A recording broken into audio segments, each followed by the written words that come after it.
teadsin, et mul on võimalus võita. Aga ma võtsin seda nagu päris chillilt ja vabalt, et see ei ole minu nii-öelda ala, et mul ei olnud nagu väga mingit pinget ka siia tulla.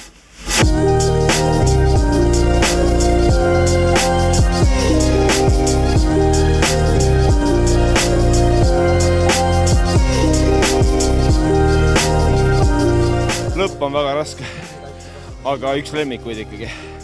Et vaatame, mis Haanjal saab, aga see siin oli väga hea.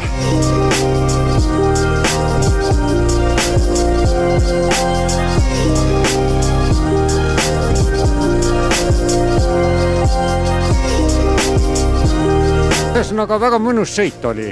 Esimene ring läks väga lõdvalt, aga teisel hakkas juhtuma juba. Jalalihased hakkasid krampi tõmbama.